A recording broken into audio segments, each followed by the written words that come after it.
What's up, BenchWarmers? We are back for another episode. Unfortunately, we are missing a couple people, so it is just myself, Gat, and Marco. Gat, how are you doing, man? I'm doing good, doing good. How about you? Very good. Marco, how are you doing? Wonderful, my guy. Ready for the weekend. Let's do it. Let's do it. But before we get into this episode, make sure you check out all our socials, YouTube, podcast, everywhere. Link will be in the description everywhere. Email, all that good stuff. So let's just get into it. We're gonna preview a couple of the week's games. I'm gonna delve into our previous predictions and obviously last 15 minutes. You know me at 15 at fantasy 15. Unfortunately, Diego is not here, but Gat is here. So we'll get on to that fantasy good stuff. But let's get started. So we missed out going on our predictions our last episode for game week 2. And those 3 games that we had was Chelsea Spurs, which ended in a 2-all draw, Arsenal Leicester, which Arsenal won 4-2, and Villa Everton, which Villa won 2-1. So I do have a question before you do give the points out. okay, go. Does it count that I did predict that Gabriel Jesus did score 2 goals? No, it doesn't. Oh fuck. No, because then it would count that I predicted the same thing, and I predicted that Madison would get a goal Yeah. too. All right. So if there's a prediction like what I did, which is I said, okay, bonus points, Gabriel Jesus going to score the 2 goals. If there is more goals than just the 2 goals, it doesn't count.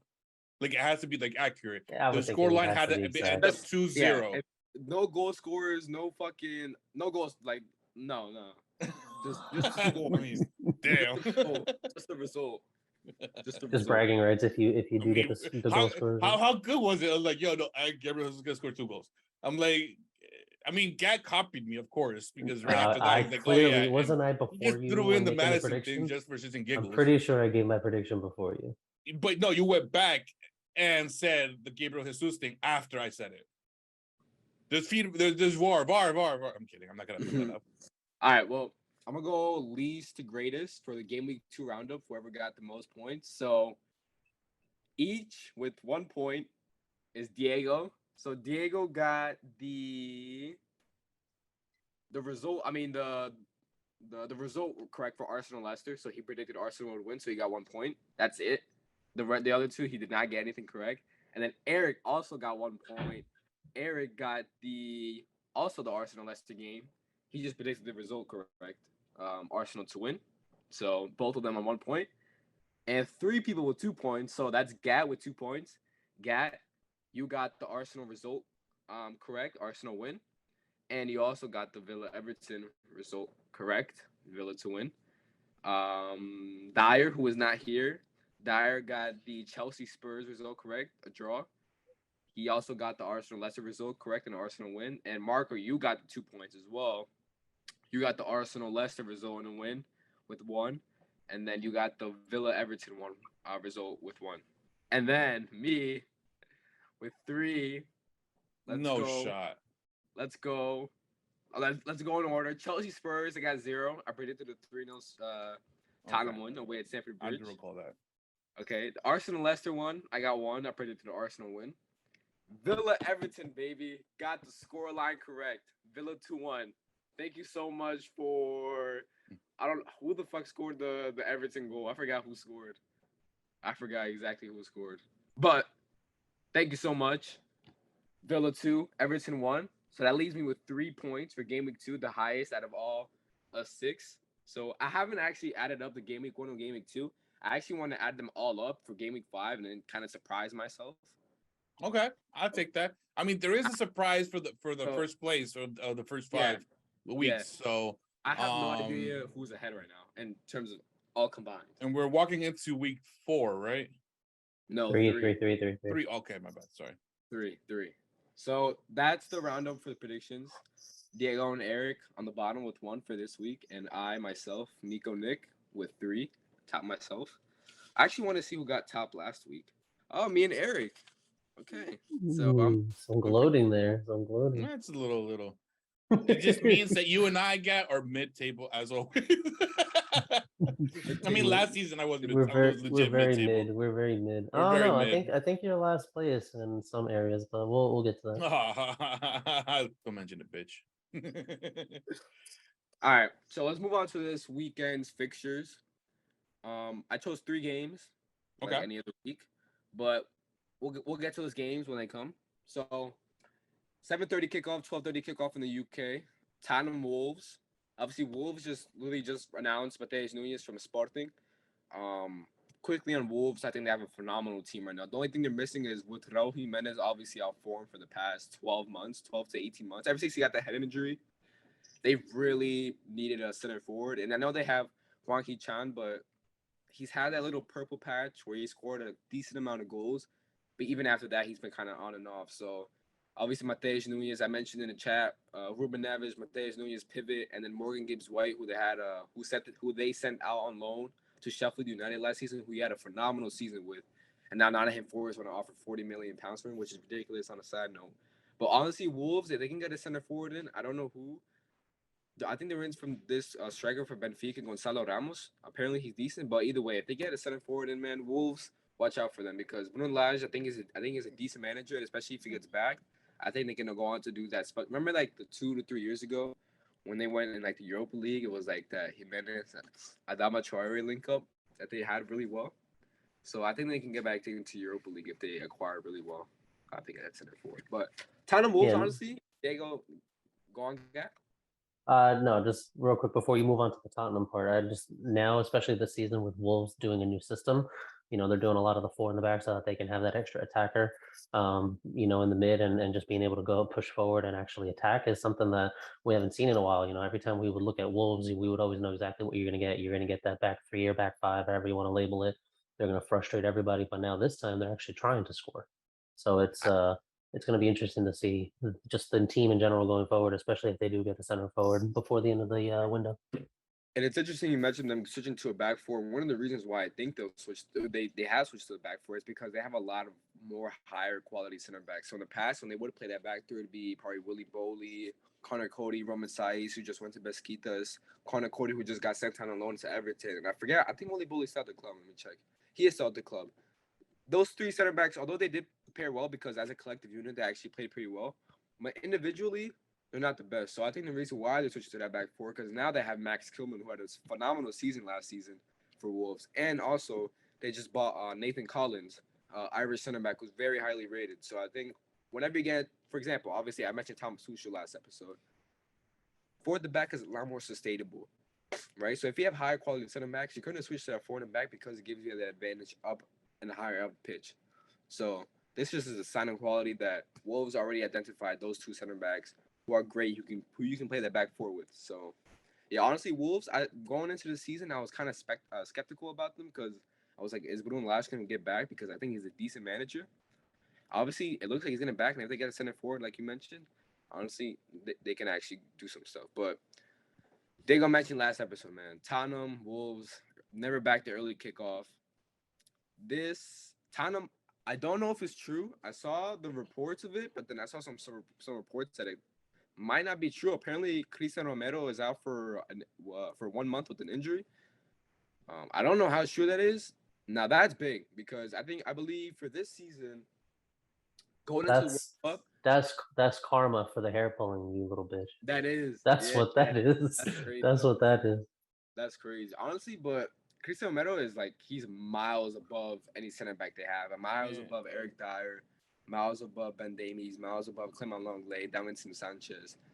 And especially with the World Cup coming around this year, your team is going to have to build a nice, solid grouping of points to get into the World Cup. So if this Cristian Romero injury is true, honestly, it could set them back. But, Antonio Conte, he's a world-class level raiser with this player. So, yeah. So apparently he did suffer a muscle injury during the game, and he's out for 3 to 4 weeks. Yeah, that's a tough one. I'm interested to see who they actually have in their upcoming fixtures. Let me check right now. So obviously they have Wolves, they have Nottingham Forest, and the really tricky one is West Ham away, in game week 5 on the 31st of August. That's the only tricky one. If he's not back for City away on the 10th of September, that could be tricky. But yeah, so what do you guys predict? This is one of my games, so I'm actually gonna put this down. So let's go around with obviously Marco. Your prediction for Tottenham Wolves. Tottenham are at home, but again, it is an early kickoff. I mean, I don't fall too much into that early kickoff shit. I do understand the captaincy one. Yeah. No, The captaincy I understand it, and I'll run with it for the rest of the season. So, but early kickoff, late kickoff, be the last one. To me, if you're ready, you're ready, and in soccer, nobody knows what's gonna happen. So, but at least for this game, I mean, I still think that Spurs are and at least this season are superior to Wolves, at least for now. And even though I feel like we've gotten shown that our best forward three can be beaten, I still think that they're solid up top. And if you throw Richarlison in the mix, it's going to be even more lethal. So I'll give Spurs this win. I'll give it a 3-1. 3-1 Spurs. All right. Gat. This is a tough one. Just the Wolves going into a back four. That's just gonna invite a lot of that Tottenham play in their final third, because they're not gonna be that solid defensively as they usually are. I still think, especially with the Christian Romero thing, I think it's likely that I saw somewhere that it might be Davinson Sanchez that is going to be the one that replaces him. Yikes. Yeah. So I think that's going to bode. Obviously, it's going to bode well for any team in this next month until Christian Romero comes back. So I think Wolves are definitely going to get on the score sheet, but I do think that Spurs just right now they're definitely miles ahead of Wolves. So I'm going to say it's going to be an interesting game. 3-2 Spurs. Spurs Wolves is always a pretty fun game to watch. I don't know why. I feel like they got some kind of beef with each other. But let's move on. So that was Tottenham Wolves. The next interesting one that I also have on my predictions thing is Palace Villa. And I like this matchup just because obviously Palace, I'm loving their team, Patrick Vieira. Apparently today, David Ornstein came out with that they are in for Ismail Sarr from Watford, which if they do land him would be like that's a joke. Like if they land Ismail Sarr, it'd be interesting to see where he could be a Wilfried Zaha replacement. I have seen Wilfried Zaha to Chelsea rumors, but Ismail Sarr does play on the right, so Zaha plays on the left. So that'd be interesting. But either way, Palace and then Villa, obviously they have a decent team. Diego Carlos just got, I believe, he just got an Achilles injury. He'll be out for probably the rest of the season. So get well soon to him. But Palace Villa, this is obviously two managers who are absolutely head and shoulders above many other midfielders in the Premier League, and Patrick Vieira and Steven Gerrard. I do think Patrick Vieira. I think the hype with Patrick Vieira has been a little over hyped.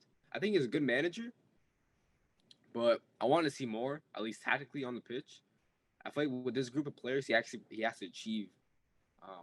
Obviously, his first last season, you can say it was manager bounce. I want to see if he can keep that consistency, and he can actually get them challenging. I don't want to say Conference League, but in and around that, because I truly believe that their group of players is phenomenal, man. Like even from their defensive unit with Anderson and Mark Gahey, and then the midfield of Cheick Core, who just came in from Lens, and then obviously Michael Olise, Wilfried Zaha, Alton Edouard, Iberiche Eze. I truly believe they should be challenging for that 8th to 9th spot. You know what I mean? So I'm gonna go. Oh, I didn't even give my prediction for Spurs Wolves. I'm tripping. All right, I'm so sorry. Clearly, we are too, because we didn't even notice it. We're just going with it. For real. I'm so sorry. All right, I'm just nodding my head. I'm like, yeah. I'm gonna give Spurs 2-1. I'm gonna go with a late winner from someone from Spurs. So 2-1 Spurs. But Palace Villa, I might as well just give my prediction as well. Palace are at home, Selhurst Park, amazing ground and atmosphere. I'm gonna go with 2-0 Palace. I'm going 2-0 Palace. Marco? Tough one, but I do agree with you on the sense that Vieira is bringing this team up, and we've seen it. We saw it a little bit last season, and we started to see it this season. I mean, they gave us a run for our money, even though we did win, and they definitely gave Liverpool a run for their money. So, you know what? I think Vieira and the team is gonna keep on fighting, and and are thrilled with the way that they've started, even though they do have an L, but they're looking for that W. I'll give it to them, and it's gonna be a 2-1. 2-1 Palace. All right, Gat. I think this is gonna low key be one of the best games to watch. Yeah, I agree. I still think Palace are definitely gonna get the better of Villa. Just they have a lot of momentum right now with the way they're playing, the way that Vieira has been able to pretty much turn this whole club around, and they're just so much better in this season, even last season than they were in the past before he came in. And this particular matchup, I'm just looking at the numbers now. Historically, has been very even. Yeah. It's 7 wins apiece and 6 draws historically. So they're pretty. It's a pretty even fixture. It looks like it has come down to who's home, because it looks like whoever's home is tends to be the one that wins. Palace having 6 home victories and Villa having 5 of them.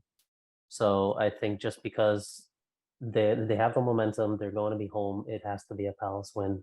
It's going to be a fun game to watch. I'm going to go another 3-2 Palace. All right, 3-2 Palace we got. So that leaves the Palace Villa fixtures. So the next one that kind of entices me, honestly, let's just move on to it. There's a couple others but got United Liverpool on Monday. Both teams aren't doing as very well as they'd wish for. United are obviously in shambles. Liverpool, I wouldn't say they're in shambles, but definitely not the start they wanted. Apparently, there's going to be a protest for the Glazers on Monday. I don't know how they're going to go about it. I don't know if it's going to be during the game, prior to the game. Do you know anything about that, Gat? The what it sounds like, if it does happen, which it does seem like in all likelihood it'll still happen, regardless of the news that apparently the Glazers are open to putting up a partial sale of the club. But in all likelihood, if it happens, whoever owns a ticket, or at least most of the supporters who own a ticket, they're not going to go into the stadium at all. They're just going to stand outside for the entire match. Mm. Which is apparently what it sounds like is going to happen. So it's going to be an empty stadium for the most part if it does happen. So we'll see. And there was even rumors that the league is looking to potentially even cancel the game because of all of these protests that are supposedly going to happen. I mean, you can only imagine how many fans that'll actually be if it does happen. How many fans are just going to be just blocking the way and just not allowing anything in or out of the stadium. It's going to be nuts.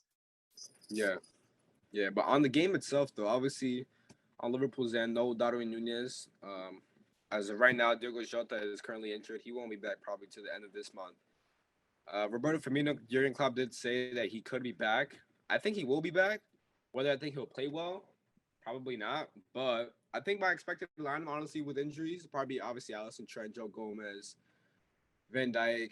I really want to see Costa Simicas. I really do. I want to see him be able to get their opportunity like he did last season. And the reason why the reason why I'd like to see Jurgen Klopp give him that opportunity this season is because I truly believe that his link up with Luis Diaz would be a lot better than obviously on Andy Robertson, Luis Diaz, because I mentioned last episode, right? Technically more proficient. I really want to see it. And then in midfield, Fabinho, even though questions about him, but he's still one of the best sixes in the league. So Harvey Elliott obviously had a phenomenal performance against Palace, and then I want to see Naby Keita to see, and then up top, if Firmino's fit, obviously Firmino goes in, but if Firmino isn't fit, I'd like to see the most likely one will probably be Luis Diaz on the left, Mohamed Salah at center forward, and then Harvey Elliott on the right, and then someone else comes in like maybe like a Jordan Henderson in the midfield. But I would like to see myself, I'd love to see Luis Diaz on the left, and then Fabio Carvalho playing as a false nine. It would be an experiment because Fabio Carvalho is he looks very at least like slim, weak to me. To play that false nine role, like if you even look when Firmino was playing it, Firmino's a little he's a little bulked up, you know what I mean? He can ride challenges. I'm not sure if Fabio Carvalho could do that in the false nine, but that is my lineup that I would like to see. And that left half space for Simicas, Naby Keita, and Luis Diaz. I think that triangle would be perfect just in terms of fluidity. But obviously, Gab, what would be your lineup for United? My lineup, which that's difficult to call because I don't think it's going to happen because I'm pretty sure Ten Hag is going to stay stubborn unfortunately. know. You see, I saw reports that he's gonna like shake the whole thing up. Apparently, I don't know. I hope so. I mean, there's already It's been gonna be a striker. there's a I mean there was a rumor slash leak, I don't know if you can call it that, but apparently um Maguire's not going to be in the team, so hopefully that is the case. So my ideal lineup anyway would be Malacia on the left, 5'4", and Varane in the center back. And I would like to see, just because of who we're going up against, Wan-Bissaka on the right, just so that he can help out defensively on that flank. In the middle, I would stick with the usual middle. I mean, it's I would throw in Fred. Fred? No, Oh. the usual Oh, that the I want usual. to see. That's the Sorry, the usual, so usual that's that I why. want to see. Sorry, I didn't Okay, clarify. my bad. Most likely, I would like to see Fred, Ericsson, and Bruno. You can easily swap around that midfield, throw in the likes of Van de Beek in there, and Garnacho maybe somewhere in the midfield as well as some good subs. And then stick with the usual front three: Rashford, Ronaldo, and Sancho. Fair enough. And is there anything that you'll be interested to see on United's end, tactically or anything like that? Because obviously you guys haven't started off any well. So obviously last episode we were mentioning is Eric and Ten Hag gonna switch his style up, or I don't know. What do you think? I mean, again, I think he's still going to be stubborn. He's not going to switch to the back three, I don't think. Just to kind of play that survival mode, just to get by. But I want to see literally anything, because lately we just haven't seen anything at all. So I just need to see the team just in it, and we need to control the midfield. We need to be on our toes in the back, because you guys are going to bring it.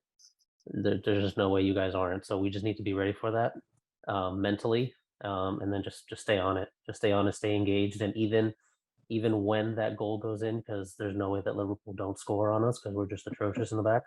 When that goal does go in, I just want to see them just rally behind each other and just not put their hands up and keep their heads down. Because if we see that even from one player, if I see it, I already know it's going to be a long day. Yeah, the way that I mean every team pretty much sets up against Liverpool. You set up in the middle, a low block. You soak pressure. Once you receive the ball, you look to get the ball over along the top over Liverpool's high line and try to capitalize on that. So that's probably the most likely situation, with Bruno probably picking the ball up in transition and putting a 40-yard long ball into Marcus Rashford's feet and see if they can capitalize off that. That's probably the most likely outcome that you'll probably see in terms of tactically what Eric Ten Hag will do. And at least in terms of trying to manage with that, with United's runners, I think Joe Gomez, who I think he'll definitely start against over Nat Phillips. I think this is probably his most important start since he ever got his injury in 2020. I said this on maybe like last year's one of the last year's episode, but that injury that he got away at England international duty, Joe Gomez, apparently it's like season like career ending. So ever since then, he hasn't really gotten a run into the side, because obviously Matip hasn't been playing pretty well. Ibrahima Konate came in that following season to start. So he's probably considered as a fourth choice center back. His partnership with Van Dijk in the 1920 season, when Liverpool won a league, they had some outrageous number where they conceded like one goal in like 15 games or something like that. I really want to search it up. Let me see if I can search it up real quick on Twitter. Joe Gomez, Van Dijk. A very interesting stat. If I can't find it, then oh well. Come on, where are you? I can't find it, but it's something along those lines where they had an incredible. Oh, this one right here. So Liverpool have lost a Premier League game for the first time with Virgil van Dijk and Joe Gomez both starting at center back. So it was 24 games, 15 clean sheets, 13 goals conceded, but one defeat. So I was obviously wrong about it. I said one goal conceded. That'd be a joke if it was 15 games. That's probably impossible. But either way, they formed probably the best center back partnership since the whole Jurgen Klopp era. So Joe Gomez, this game is gonna have to be on his point, because if he does fuck up, I think it puts something into Jurgen Klopp's mind where Jurgen Klopp probably doesn't trust him as much over Ibrahima Konate or Joel Matip. So, yeah, but prediction. This is obviously a prediction game. So, Gat, prediction? Man, this is gonna hurt. It's just a matter of not who, but by how much, unfortunately. Unfortunately, I'm gonna have to go probably 3-1 Liverpool. Honestly, I think that's the first time we predicted a loss on this podcast. I mean, I want to. Of course, I want to back my team. I want to say that we're gonna win, but we're just not in it right now. So there is no part of me that really thinks that they're actually going to be able to go for it, and that's sad because they're just not in it in any aspect of the game, mentally, physically. They're just not in it. So unfortunately, it's going to be a sad day. Well, the least they could do is after that Brentford showcase is at least turn up. So That's why anything. I'm expecting just something. I don't care what it is, just something. Not mean turn up in terms of like obviously showing up to the game, but actually like perform like pretty Do well. something, right? That like thing where like a team has a shit performance and the next game like bounce back in terms of performance wise. But you said 3-1 United or 3-1 Liverpool. Yes, sir. All right, Marco. I'm gonna be honest with you, bro. I think this is gonna be a shit show. And it's not gonna be a pretty one. If this is a big if they did show up, let's say Man United shows up to play some type of ball, any type of ball, Ollie ball, if you want. So that kind of Ollie in. I feel like knowing Liverpool, they might kind of like this is a big thing to say. Allow it to happen for at least 40 minutes, and right before that half hits, they score one goal just to fuck with you guys. And then the second half, it's during your head, and you just let goal after goal after goal slide through. So that's a perfect world. That's a perfect picture. It's not most likely going to happen, but it'd be funny if it did. My score line for this one, Man United, in my opinion, are not going to do absolutely nothing. Ronaldo will try if he's in the lineup, which I don't see why he wouldn't be. But I don't think he's going to be scoring against Liverpool. Even though Alisson has let a couple of them through in the past two games. But I'll give him the final clean sheet that he wants. And of course, that's the only thing we have to remember. It's a Man United versus Liverpool. As weak as Man United is, and as good as Liverpool has been, it's still rivalry.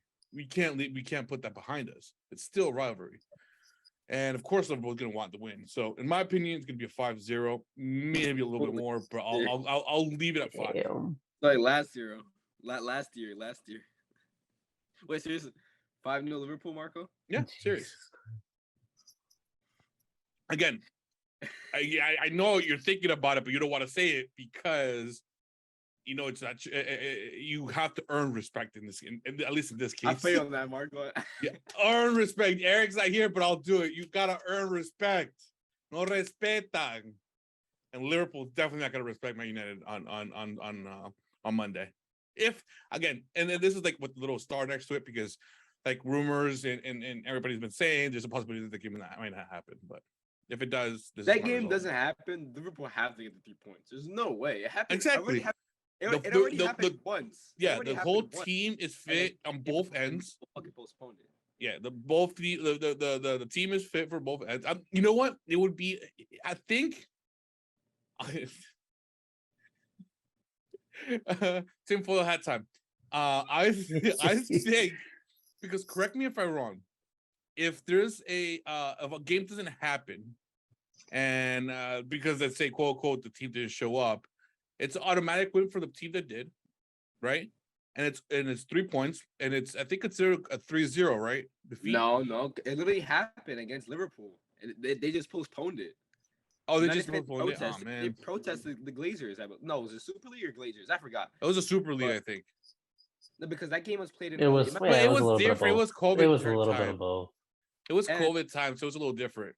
They literally got the game canceled because Liverpool's bus couldn't leave their hotel or whatever, and they had to cancel the game, and they just postponed it. They didn't even give Liverpool the 3 points. So I guess it's not. I'd say if they can't do this, you should do it on pro clubs. That's my opinion. 11v11 on pro clubs. Can you imagine? That'd be hilarious. Which I would pay to watch that. Enough bullshit from my end. What do you think? I'm going 4-0 Liverpool. 4-0 No Liverpool. respetan, yo. It's gonna be a long Monday, and I work, so I can't even watch the game.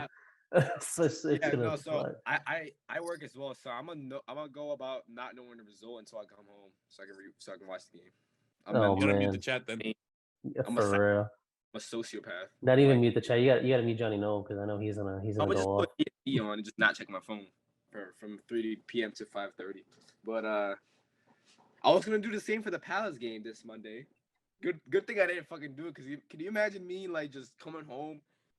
I'm gonna watch like a regular 3-0 Liverpool or fucking see Darwin Nunez red card and shit. That would have been funny, bro. But either way, this is the conclusion of the predictions. Gap, I think it's time to start Fantasy 15.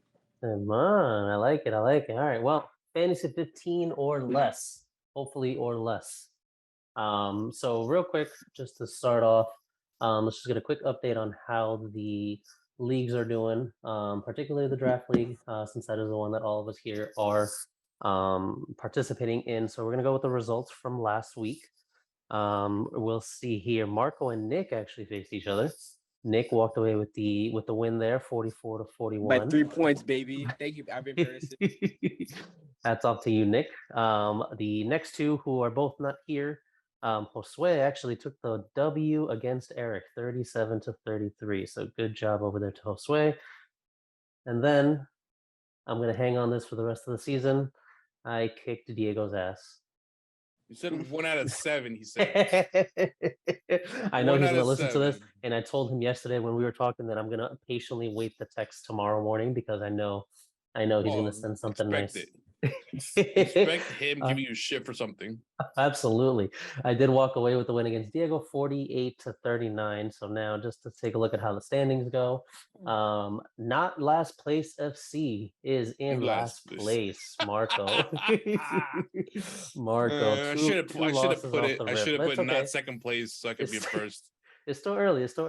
Moving up, Josue actually leapfrogged you with his win. He sits in 5th. The Nick, only reason why he's above me is because he has 1 win. If not, he would be last place with points. This is true. Pick better players, Marco. Just like Diego needs to do. Pick better players. I need a new team, bro. Nick remains unchanged in 4th.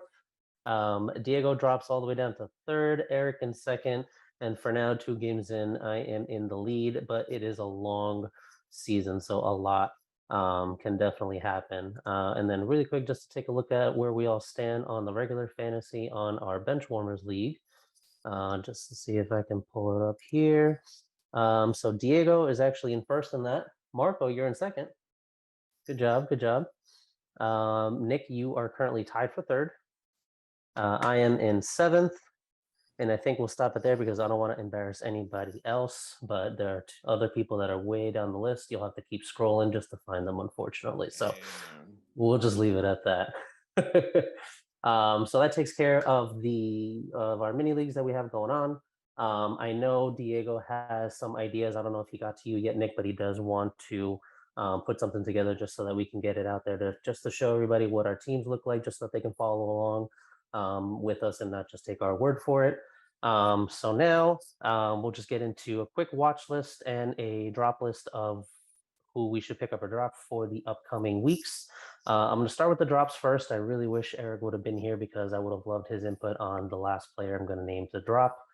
But I think easy enough, just based on performances. Missed a penalty as well, does not bode well for him. But Mitrovic, easy drop. Coutinho, more that falls along the lines of what you were saying before on Monday's podcast, Nick. He doesn't look like he's all there. It's paving the way for Buendia on the team to hopefully turn up and kind of perform the way they thought that he would once ever since they bought him. Literally any United asset, if you happen to still have one, please drop them. Please.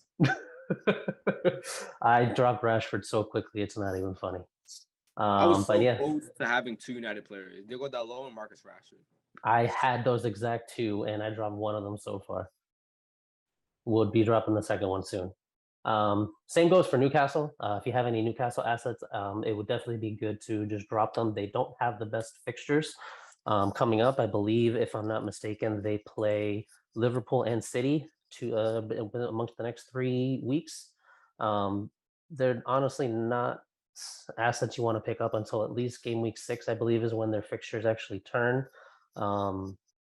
For the better, because they do play Palace. They do have a tough West Ham fixture after that, but then they play Bournemouth. So definitely drop them for now for the next couple weeks, because you don't want to hold on to any of those assets when they don't really have favorable fixtures. And last but not least, please drop Darwin Nunez. I really wish Eric was here, because I know he would have some choice words to say about his lovely friend. Didn't he captain him too, if I'm not mistaken? Eric Captain. So yes, please drop Darwin. There's really no point in keeping him.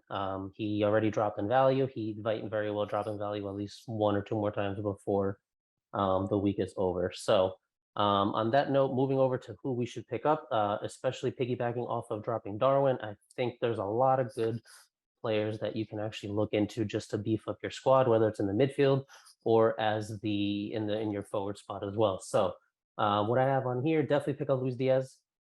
He is definitely a must, especially just how explosive he was the last game, and we know he's going to definitely continue playing. And he's in good form. Definitely pick him up. Next one, Rodrigo. I would yes, I would absolutely. He is turning up for Leeds at the right when they need him. He actually is getting on the end of all of those chances. I know I think last week or the week before, I had mentioned Harrison would be a good one to watch, just because he is actually very involved in that Leeds attack creatively. While Harrison does actually lead in key passes and chances created, it's Rodrigo it seems to be the one that's getting on the end of it, and especially with the injury to Bamford. In the past, we've seen Rodrigo take up that role. He's definitely playing much more advanced on the Jesse March, so he is definitely the go-to now, especially with Bamford being out. And Rodrigo is actually also third for overall shots, 4 of them being on target, and 7 of those shots were actually in the box. So he's a big threat in that opposing third. So I would definitely look into trying to pick him up. That would beef up your midfield spot very much. Next, probably an easy one for the forward line, especially for everyone who has Darwin. Tony. Ivan Tony is probably the easiest swap that a lot of people have already done.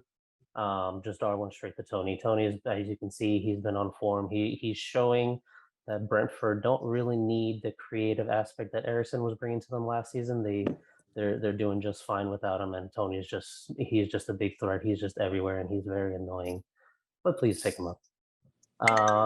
2 more names to go on here. Reese James is definitely a must. You can see it just in the latter half of that game. As soon as James was moved over into that wingback position, that very first sequence, as soon as he moved over, he created a chance. He's just so explosive as that wingback. So you would do yourself a favor and please pick him up if you don't already have him. And last but not least, Martinelli. We talked about this as well on the last podcast. Martinelli's just been in good form. He's really benefiting from that signing of Jesus. So definitely pick him up. He's gonna help out your midfield a lot. And especially you're gonna be saving a lot of money dropping from Darwin, because there's a good I want to say around 2 million off the top of my head that you'll be saving. That rounds out my watch list. Really quickly, just I know there's a couple minutes left in the segment. Just want to throw it out there since there's been a lot of talk around it. Wild carding. There's a lot of people out there that, funny enough, already wild carded, and Diego and I were actually laughing about this yesterday. There were so many people that wild carded into this last game week, and they came out with 10 points because they got every single player that scored negative points. So they picked up the likes of Darwin, Mitrovic, Saliba, Dina. They picked up all of them. No way.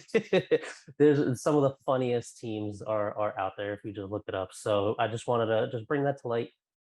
It is definitely way too early to consider wildcarding, especially this early in the season. For those of you that are following your rank very closely, if that's what's important to you, not just winning your mini leagues.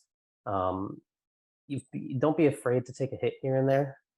It's early enough where it's such a volatile point in the season where just as little as 5 points can separate you from a very high rank in the overall league. So there's definitely no shame in taking a -4, a -8 here and there. I probably wouldn't take more than a -8, 2 hits. But definitely just don't wild card. I think a lot of the content creators out there are looking to wild card later, somewhere around week 6 to 8, right before the international break.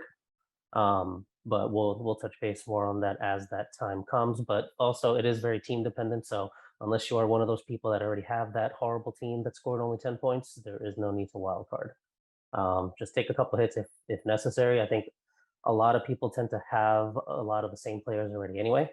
They have the likes of your Trents, your Cancelos, your Salas.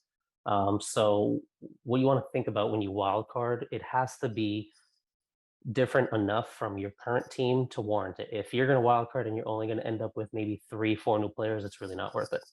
So just hold back as much as you can. Take those hits if you need. And unless you guys have any other questions, anything else you wanna talk about fantasy wise, that's all I got. When is the ideal? Go on, Marco. Go on. I was gonna say, why Rodrigo now versus next week? He's in form. He's getting on the end of all the They're chances also that playing Leeds are against creating. Chelsea. They are, but it's Leeds at the end of the day. You can Exactly. never discredit the style of play that they have. They're definitely going to come out. They're not going to sit back and just absorb all the pressure from Chelsea. They're going to try to actually go in there and make something happen. Especially, I believe Conte's not going to be in. He, I believe, is injured, so that's definitely gonna leave a hole in the mid to see how good that they're gonna plug it up. But you can never discount Leeds. There's the style of play, this the play that we all love to watch. There's no way that they don't get a few big chances against Chelsea. Okay, Nick. Yeah, my question was, when are people gonna wild card the most? Like, when is 6, 7? So just prior history tells us the week of the international break, which I believe this week is game week 9. I don't remember off the top of my head what the dates are, what October or November, something like that, whenever that break is. Just because there's such a long gap where a lot of people can just tinker with their teams just to find out what works. And also, depending on how much activity is actually going to happen during that week, you might actually see a couple players that are going to rise in price or drop in price. So if you already have your wild card activated during international break, you can catch those rises and drops so that you don't lose any value in any of your players. So that historically tells us that's when a lot of players are going to wild card. Again, it is very team dependent. So if you feel you're going to need it before that, by all means, go for it. But definitely hold off until at least between 6 and 8. All right. I think that concludes fantasy under 15, and it was under 15. Let's go. Simon. With that being said, that is another episode wrapped up for the weekend. Make sure you guys watch these Premier League weekend fixtures. With that being said, we're the BenchWarmers, bench with a voice, where the bench is always warm. Peace, everyone. Peace.